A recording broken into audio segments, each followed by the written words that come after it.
আসসালামু আলাইকুম। আশা করি আপনারা সবাই ভালো আছেন। আজকের এই ভিডিওতে আমরা শিখব অটোক্যাডের সবচেয়ে গুরুত্বপূর্ণ বেসিক টুলস বা বেসিক কমান্ড। এই টুলগুলো বা কমান্ডগুলো ব্যবহার করে আমরা প্রায় সব ধরনের 2D ড্রয়িং করে থাকি। আপনি যদি অটোক্যাডে নতুন হয়ে থাকেন তাহলে এই ভিডিওটি আপনার জন্য অত্যন্ত গুরুত্বপূর্ণ। এখন আমরা শিখব অটোক্যাড লাইন কমান্ড বা লাইন টুলস। কমান্ডের লাইনে টাইপ করুন এল অথবা লাইন, তারপর ইন্টার প্রেস করুন। স্ক্রিনে যে কোনো একটি বিন্দুতে ক্লিক করুন এবং আরেকটি বিন্দুতে ক্লিক করুন এবং ইন্টার প্রেস করুন। দেখুন একটি সরলরেখা অঙ্কন হয়েছে। আমরা এখন 100 ফিটের একটি লাইন অঙ্কন করব। এই জন্য আগের মতোই কমেন্ট লাইনে লিখুন লাইন এবং ইন্টার প্রেস করুন। স্ক্রিনে একটি বিন্দুতে ক্লিক করুন এবং 100 ফিট লিখে ইন্টার চাপুন। আবার ইন্টার চাপুন। দেখুন একটি 100 ফিটের লাইন অঙ্কন হয়েছে। এখন আমরা একটি আয়তক্ষেত্র অঙ্কন করব। আবার কমান্ড লাইনে লিখুন লাইন, প্রেস ইন্টার। স্ক্রিনে যে কোনো একটি বিন্দুতে ক্লিক করুন। এদিকে 50 ফিট, ইন্টার। নিচের দিকে 30 ফিট, ইন্টার। এদিকে 50 ফিট, ইন্টার। এদিকে 30 ফিট, ইন্টার। দেখুন একটি আয়তক্ষেত্র অঙ্কন হয়েছে। আমরা এখন লাইন কমান্ডের সাহায্যে একটি ত্রিভুজ অঙ্কন করব। আবার আগের মতোই কমান্ড লাইনে লিখুন লাইন, প্রেস ইন্টার। স্ক্রিনে যে কোনো একটি বিন্দুতে ক্লিক করুন। 50 ফিট, প্রেস ইন্টার। নিচের দিকে 50 ফিট, প্রেস ইন্টার। এখন এই বিন্দু থেকে এই বিন্দু লাইন দিয়ে মিলিয়ে দিন, দিয়ে ইন্টার প্রেস করুন। এখন একটি ত্রিভুজ অঙ্কন হয়েছে। আমরা লাইন কমান্ডের সাহায্যে ওয়াল, বাউন্ডারি ওয়াল, গ্রিড লাইন ইত্যাদি আঁকা হয়। আর লাইন কমান্ড হলো একটি অত্যন্ত গুরুত্বপূর্ণ কমান্ড। প্রতিটি কাজের ক্ষেত্রেই লাইন কমান্ড ব্যবহার আছে। এখন আমরা পলিলাইন টুলস বা পলিলাইন কমান্ড এর কাজ শিখব। পলিলাইন মূলত লাইন কমান্ডের মতোই, কিন্তু এটি একাধিক লাইনকে একটি অবজেক্ট হিসাবে তৈরি করে। রাস্তা, রেলওয়ে, টোপোগ্রাফিক সার্ভে, ম্যাপ আঁকার জন্য বা অঙ্কন করার জন্য পলিলাইন খুবই গুরুত্বপূর্ণ। ধরুন একটি 500 ফিট দৈর্ঘ্যের রাস্তা অঙ্কন করতে হবে, তাহলে আমরা কমান্ড লাইনে টাইপ করব পিএল অথবা পলিলাইন, তারপর ইন্টার প্রেস করব। স্ক্রিনে যে কোনো একটি বিন্দুতে ক্লিক করব। এভাবে আমরা রাস্তা অঙ্কন করতে থাকব। রাস্তা অঙ্কন শেষ হয়ে গেলে আমরা ইন্টার প্রেস করব। দেখুন একটি আঁকা বাঁকা রাস্তা তৈরি হয়েছে। আমরা যদি একটি বিন্দুতে সিলেক্ট করি, পুরো বিন্দুটি সিলেক্ট হয়ে যাবে। দেখেন একটি বিন্দুতে সিলেক্ট করলে পুরোটাই সিলেক্ট হয়ে যাচ্ছে। এটি হলো পলিলাইন টুলসের কাজ, যা একটি পয়েন্ট সিলেক্ট করলে সম্পূর্ণ লাইন সিলেক্ট হয়ে যায়। এখন আমরা সার্কেল টুলস বা সার্কেল কমান্ডের কাজ শিখব। যে কোনো বৃত্ত বা সার্কেল অঙ্কন করতে হলে সার্কেল টুল ব্যবহার করতে হবে। ধরুন একটি সার্কুলার কলাম অঙ্কন করতে হবে যার ডায়া 1 ফিট। তাহলে আমরা কমান্ড লাইনে সি লিখব বা সার্কেল লিখে ইন্টার প্রেস করব। তারপর স্ক্রিনে যে কোনো একটি বিন্দুতে ক্লিক করব এবং আমরা রেডিয়াস ডায়ার অর্ধেক, তাহলে 1 ফিটের অর্ধেক 0.5 ফিট দিয়ে ইন্টার প্রেস করব। দেখুন একটি 1 ফিটের কলাম হয়ে গেছে। আবার আমরা যদি 3 ফিট ডায়ার একটি পাইল অঙ্কন করতে চাই, তাহলে আবার কমান্ড লাইনে সি বা সার্কেল লিখে ইন্টার প্রেস করুন। স্ক্রিনে যে কোনো একটি বিন্দুতে ক্লিক করুন এবং 3 ফিটের অর্ধেক 1.5 feet radius, 1.5 feet, press enter. দেখুন একটি 3 ফিটের পাইল অঙ্কন করা হয়ে গেছে। আমরা সার্কেল কমান্ড ব্যবহার করে কলাম, পাইল, গম্বুজ, বিয়ারিং, শেপ কথায় গোলাকার অঙ্কন করতে পারি। এখন আমরা রেক্ট্যাঙ্গেল টুল বা কমান্ড এর কাজ শিখব। ধরুন আয়তক্ষেত্র বা রেক্ট্যাঙ্গেল অঙ্কন করতে হবে, তাহলে কমান্ড লাইনে টাইপ করুন REC অথবা রেক্ট্যাঙ্গেল, তারপর ইন্টার প্রেস করুন। প্রথম কোণায় ক্লিক করুন, তারপর বিপরীত কোণায় ক্লিক করুন। দেখুন একটি রেক্ট্যাঙ্গেল অঙ্কন হয়েছে। ধরুন একটি 3 feet by 2 feet rectangle column অঙ্কন করতে হবে। তাহলে প্রথমে কমান্ড লাইনে টাইপ করুন REC বা রেক্ট্যাঙ্গেল, প্রেস এন্টার। তারপর স্ক্রিনের যে কোনো একটা কোণায় ক্লিক করুন এবং মাপ দিন 3 ফিট, 2 ফিট। Press enter. দেখুন 3 ফিট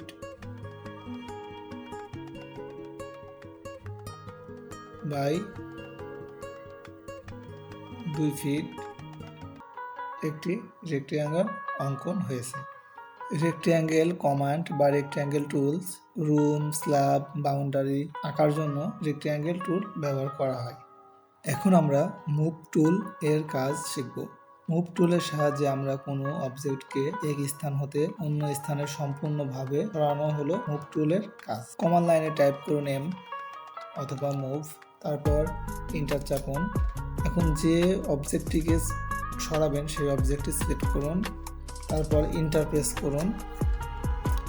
এখন স্পেসিফিক একটি বেস পয়েন্টে সিলেক্ট হচ্ছে, ক্লিক করুন এবং আপনি যে স্থানে সরাবেন সেই স্থানে বসিয়ে দিন। দেখুন মুভ হয়ে গেছে। যে কোনো অবজেক্টকে এক জায়গায় থেকে অন্য জায়গায় সরাতে মুভ টুল ব্যবহার করা হয়। এখন আমরা কপি টুলস এর কাজ শিখব। কপি টুলের সাহায্যে কোনো অবজেক্টকে একাধিক স্থানে সরানো হলো কপি টুলস এর কাজ। কোনো অবজেক্টকে কপি করতে কমান্ড লাইনে টাইপ করুন CO অথবা কপি লিখে এন্টার প্রেস করুন এবং যে অবজেক্টটিকে কপি করবেন সেই অবজেক্টটি সিলেক্ট করুন এবং এন্টার চাপুন। এখন বেস পয়েন্টে ক্লিক করুন এবং একটার পর এক বসাতে থাকুন। দেখুন একাধিক কপি হচ্ছে। একই অবজেক্টকে একাধিক কপি করার জন্য কপি টুল ব্যবহার করা হয়। কলাম, উইন্ডো, ডোর করার জন্য এটি খুব দরকারি টুলস। এখন আমরা অফসেট কমান্ডের কাজ শিখব। স্ক্রিনে দেখতে পাচ্ছেন একটি লাইন রয়েছে। এই লাইনটিকে আমরা 10 ফিট দূরে অফসেট করব। তাহলে আমরা কমান্ড লাইনে টাইপ করুন O অথবা অফসেট, তারপর এন্টার প্রেস করুন। এখন স্পেসিফিক অফসেট ডিস্টেন্স মাপ দিতে হবে 10 ফিট,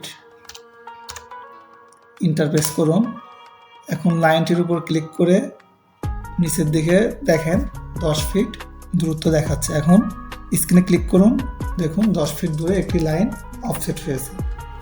আবার যদি লাইনটিকে অফসেট করতে আবার ক্লিক করে নিচের দিকে টান দিলেই, ক্লিক করলেই 10 ফিট দূরে অফসেট হবে। এখন ডান পাশে যে একটি আয়তক্ষেত্র দেখতে পাচ্ছেন, এটি এখন আমরা 5 ইঞ্চি অফসেট করব। 5 ইঞ্চি ওয়াল অফসেট করার জন্য কমান্ড লাইনে O লিখুন বা অফসেট লিখে এন্টার প্রেস করুন।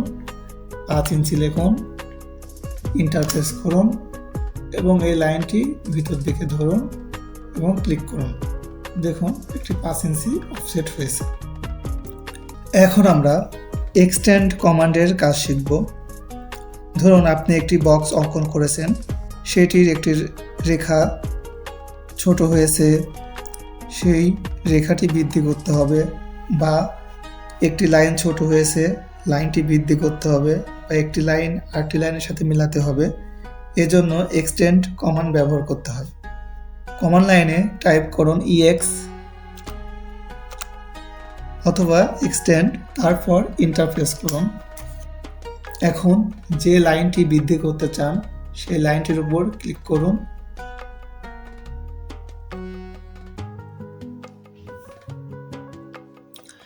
দেখুন লাইনটি বৃদ্ধি হয়েছে বা একটি লাইন আরেকটি লাইনের সঙ্গে মিলে গেছে। এটিই হলো এক্সটেন্ড কমান্ডের কাজ।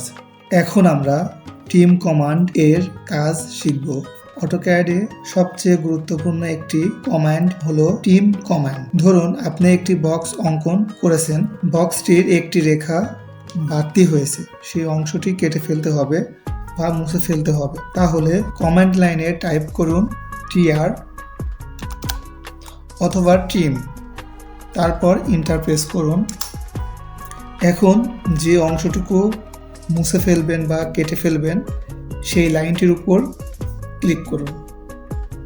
দেখুন বাড়তি লাইনটি মুছে গেছে। অতিরিক্ত লাইন বা বাড়তি অংশ কেটে ফেলতে ট্রিম কমান্ড ব্যবহার করা হয়। এখন আমরা রোটেট কমান্ডের কাজ শিখব। ধরুন একটি দরজা বসাবেন, দরজাটি ঘোরাতে হবে। ঘোরানোর জন্য রোটেট কমান্ড ব্যবহার করে যে কোনো অবজেক্টকে নির্দিষ্ট কোণে ঘোরানো যায়। কমান্ড লাইনে টাইপ করুন আরও বা রোটেট, লিখে এন্টার প্রেস করুন। এখন আমরা এই দরজাটি ঘোরাবো। এই দরজাটি সিলেক্ট করুন। সিলেক্ট করার পরে এন্টার প্রেস করুন। এখন আমরা এই কোণায় ধরে যদি আমরা নিচের দিকে টানি, দেখেন দরজাটি সোজাসুজিভাবে ঘুরে গেছে। এখন আমরা ক্লিক করব স্ক্রিনে, দেখুন দরজাটি ঘুরে গেছে। এখন আমরা দরজাটি কপি করে বা মুভ করে আমরা দরজা পয়েন্টে বসিয়ে দেব। দেখেন দরজাটি বসে গেছে। এখন আমরা মিরর টুলসের কাজ শিখব। আমরা এখন এই দরজাটিকে মিরর করব। এই দরজাটিকে মিরর করার জন্য কমান্ড লাইনে টাইপ করুন এমআই বা মিরর, লিখে এন্টার প্রেস করুন। দরজাটি সিলেক্ট করুন, এন্টার প্রেস করুন। দেখেন আমি এই সেন্টার লাইনে ক্লিক করে আমি যদি নিচ বরাবর ক্লিক করি, দেখেন দরজাটি ঘুরে গেছে। কোনো অবজেক্টের মুখোমুখি করার জন্য বা আয়নার সামনে আমরা যেমন দাঁড়াই মুখোমুখি দেখতে পাই, সেম কোনো অবজেক্টকে মুখোমুখি করতে হলে মিরর কমান্ড ব্যবহার করতে হবে। এখন আমরা ফ্ল্যাট কমান্ডের কাজ শিখব। ধরুন এই বক্সটির 4টি কোণ রাউন্ড করতে হবে, তাহলে ফ্ল্যাট কমান্ড ব্যবহার করতে হবে। এখন আমরা ফ্ল্যাট কমান্ডের সাহায্যে 2টি লাইনের কোণ রাউন্ড করব। কমান্ড লাইনে টাইপ করুন এফ অথবা ফ্ল্যাট, তারপর এন্টার প্রেস করুন। এখন আর লিখে এন্টার প্রেস করুন। এখন রেডিয়াস কত হবে? এখন 5 ইঞ্চি। 5 ইঞ্চি লিখে এন্টার প্রেস করুন। এখন এই লাইন এবং এই লাইনে ক্লিক করুন, দেখুন 5 ইঞ্চি রেডিয়াস হয়ে গেছে। ধরুন এই সাইডে রেডিয়াসটি আমরা 10 ইঞ্চি করব, তাহলে আমরা কমান্ড লাইনে এফ লিখব বা ফ্ল্যাট লিখে এন্টার প্রেস করব, তারপর আর লিখে এন্টার প্রেস করব, 10 ইঞ্চি লিখে এন্টার প্রেস করব। এখন এই লাইন এবং এই লাইনে ক্লিক করব। দেখেন এই লাইনটি এই লাইনের তুলনায় বেশি বড় হয়েছে, কারণ এটি ছিল 5 ইঞ্চি, এটি হচ্ছে 10 ইঞ্চি। আমরা এখন এই একইভাবে প্রতিটি কোণ রাউন্ড করতে পারি। দেখুন প্রতিটি কোণ রাউন্ড হয়ে গেছে। কোনো অবজেক্টের কোণগুলোকে রাউন্ড শেপে বা বিভিন্ন শেপে নিয়ে আসার জন্য আমরা ফ্ল্যাট কমান্ড ব্যবহার করি।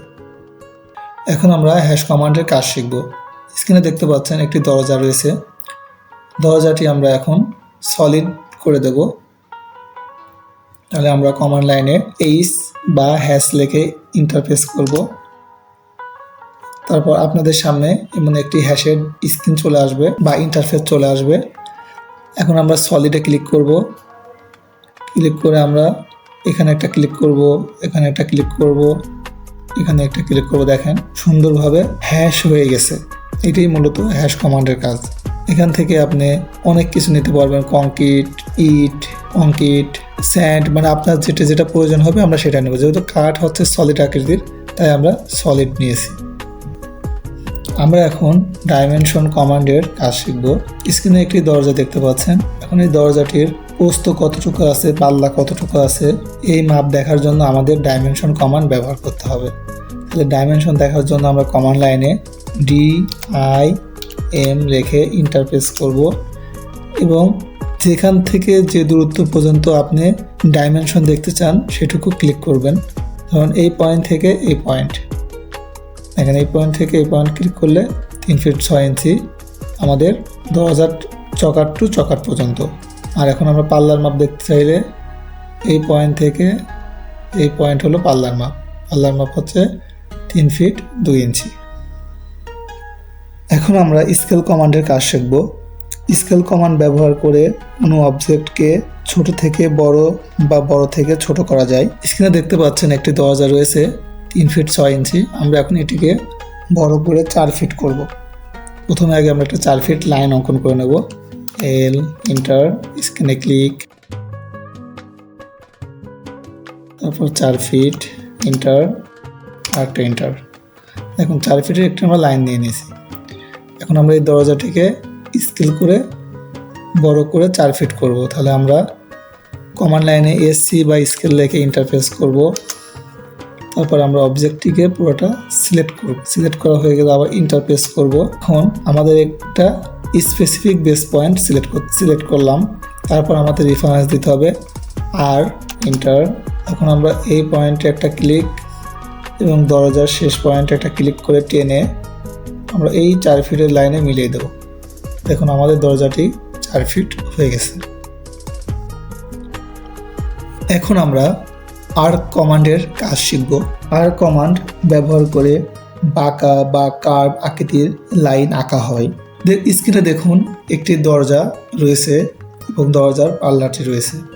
এখন এই দরজার পাল্লাটি কিভাবে বাঁকা হয়ে ঘুরবে সেটি দেখানোর জন্য আমরা আর্ক কমান্ড ব্যবহার করি। তাহলে কমান্ড লাইনে টাইপ করুন ARC লিখে ইন্টারপ্রেস করুন। এখন এই দরজার এই একটা পয়েন্টে ক্লিক করুন, তারপর এই পয়েন্টে ক্লিক করুন, তারপর এই পয়েন্টে ক্লিক করুন। দেখুন এটা শেপ হয়ে গেছে। আর্ক করার সময় সবসময় 3টি পয়েন্টে ক্লিক করতে হয়। এটিই হলো মূলত আর্ক কমান্ডের কাজ। এখন আমরা শিখব গ্রুপ কমান্ডের কাজ। দেখুন এখানে সবগুলো অবজেক্ট আলাদা আলাদা অবস্থায় আছে। অটোক্যাডে কাজ করার সময় অনেক অবজেক্ট চাপ লেগে ডিলিট হয়ে যেতে পারে বা মিসিং হয়ে যেতে পারে। এই জন্য আমরা গুরুত্বপূর্ণ অংশগুলোকে গ্রুপ করে রাখব। তাহলে গ্রুপ করার জন্য প্রথমে আমরা কমান্ড লাইনে জি অথবা গ্রুপ লিখে ইন্টারফেস করব। তারপর আমরা অবজেক্টটি সিলেক্ট করব এবং ইন্টারফেস করব। দেখুন পুরো বস্তুটি এখন একত্রিত হয়ে গেছে, একটাও ভাঙা ভাঙা অবস্থায় নেই। এটি হলো মূলত গ্রুপ কমান্ডের কাজ। আবার যদি প্রয়োজন অনুযায়ী কোনো একটি লাইনকে আমাদের সংশোধন করতে হয় বা মুছে ফেলতে হয় বা কেটে ফেলতে হয়, এজন্য আমাদের এই গ্রুপটিকে আবার আনগ্রুপ করে নিতে হবে।